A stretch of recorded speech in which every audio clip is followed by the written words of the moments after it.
JKB back with another episode. Today on the show, I'll be talking about my 3 hours with Watch Dogs Legion. That's correct, I got to play the game for 3 hours. I want to thank Ubisoft for the opportunity. When I was first invited to play the game, I thought about what I'd kind of want to get out of playing it for 3 hours, and I knew that the game was going to be a work in progress in its current state, but I was hoping I'd at least get a sense of the core gameplay mechanics and this new gameplay system that lets you play as any NPC in the game. I mean, is this going to work in a Watch Dogs game? That's the question that I put forth, and I'm happy to say the good news is that I was able to not only experience this NPC recruitment mechanic, but I can also say that I experienced this world in a way that I didn't think I would in 3 hours, and it's good. I mean, it's absolutely massive, and I probably didn't even see a fraction of it.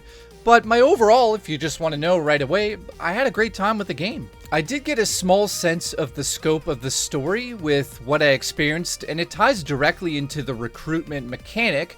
Without getting into any details, the game has inspiration from many British sort of forms of entertainment and life. Everything from James Bond to a bunch of soccer hooligans. You'll really enjoy getting to play as all of these different characters, and that's probably the biggest selling point of the game, and the one that they've pushed in the marketing.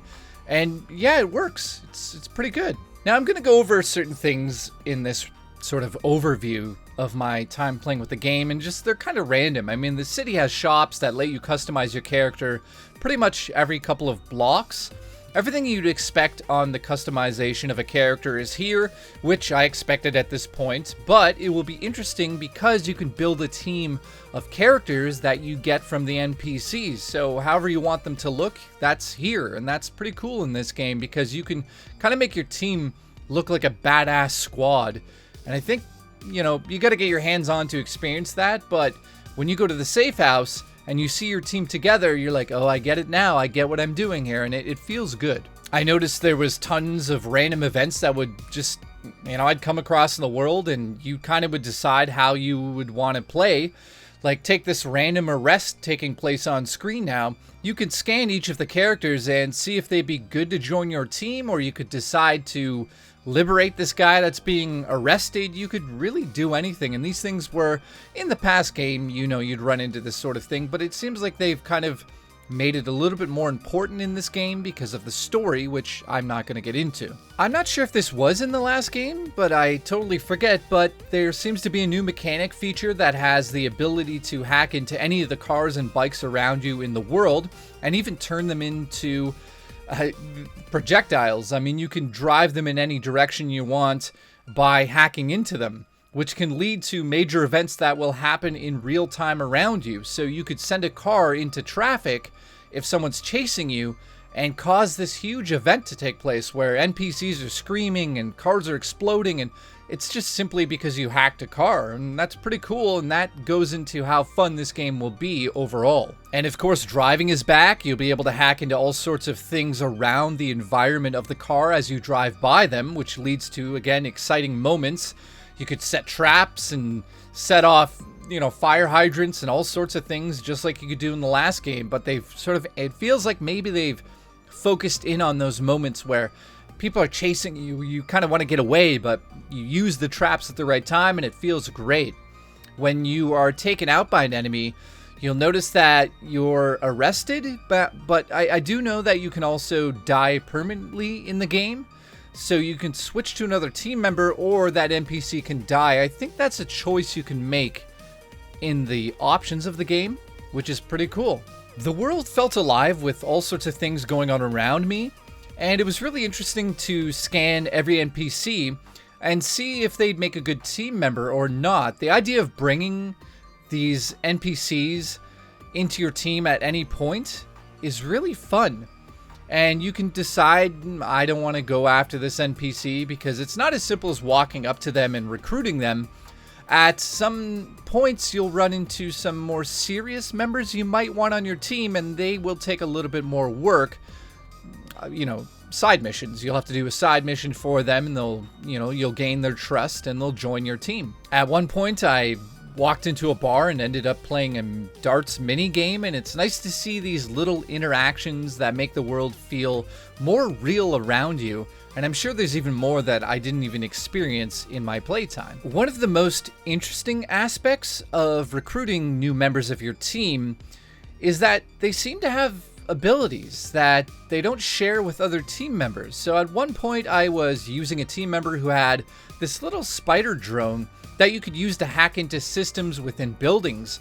And these sections felt like they broke up the pacing perfectly and gave you a different challenge. And it really does seem like building this team is obviously the most important part of the game, but these abilities, like at one point I was using a spy who just had a random spy car that could shoot missiles. But of course, you know, just some random Joe on the street's not going to have that car. So it's cool to see that, yeah, you got to scan these people and see what they have, see if they want to work with you. If they don't want to work with you, you got to work with them to do a few chores. It's a cool world. Now, another really cool thing that I did in the game was hack into a much bigger flying drone that was used for carrying large packages from construction sites around the world. The cool part is that one of the team members was able to hack into it and jump on top of it and use it as a surfboard. And I flew around the city just looking at buildings, and it's glorious to look at. Even coming across a puzzle mission that I highly doubt people even know are up on top of these buildings, where I had to throw the little spider out and climb around the building and do a little mini puzzle to get some, cash or whatever it was. It was cool to do that, and just seeing the game, I randomly ran across it. And at one point, I picked up some cargo and dropped it on someone using the drone that I was riding at the time. So you'll be able to really plan out the missions, and I'll get into that in a second. Missions have the same feel as Watch Dogs 2 by letting you decide how you want to complete them. You could sneak into a building by hacking the cameras and unlocking doors, or you could just run and guns blazing into the building. It's totally up to you.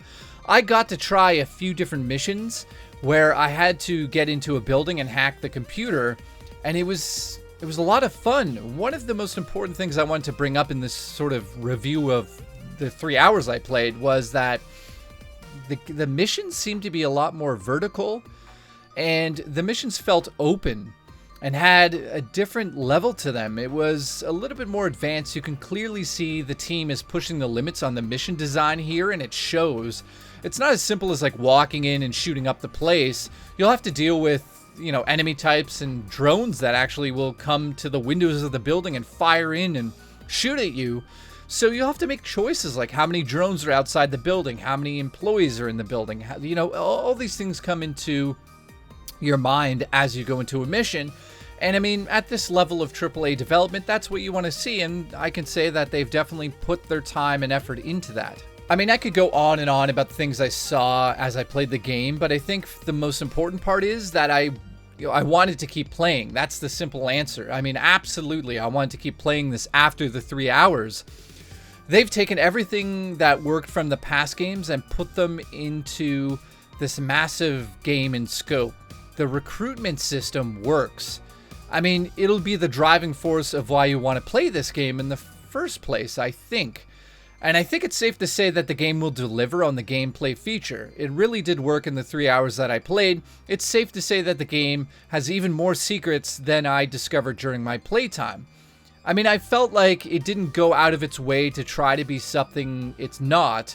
It felt like it kind of exactly nailed down that aspect, and it knew what the plan was, and it seemed like they just nailed down this amazing gameplay loop where you'll recruit people, go into missions, go into side stories, go into side missions, and recruit new people and get new weapons from new people. And it's just a lot to take in, but I had a blast playing this. Now, there's a lot that remains to be seen, but I'll be reviewing the full game when it's out, and of course, I'm really looking forward to this. The last game was a lot of fun, but I can say that it kind of lacked direction in what it wanted to be. There was a lot of ideas thrown in there. This time around, it's clear the main focus is building a team of characters and, relating to those characters as the player. And it really does come across in the 3 hours I played.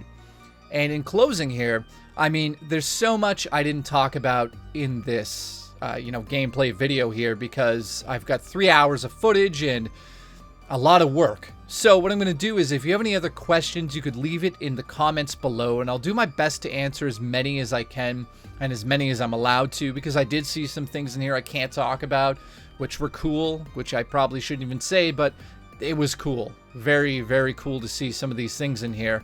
So I'm excited. I mean, it takes place in London, England, and it has that tone and that sense of humor that you just don't get from anywhere else in the world. It has that in the game, and it's cool to be able to walk in and all of a sudden you're in a James Bond movie.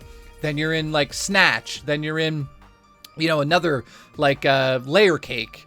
All these British things, and like it just melts together to create London, England, and it feels cool to drive around. The NPCs are constantly talking. You can go up to them, of course, and listen to the conversations just like you could do in the last game. But again, recruiting works, and I mean that's going to be the driving force to this game. But missions, wow, they're a lot of fun, and I'm not just saying that because I'm excited. It's Watch Dogs, it's back.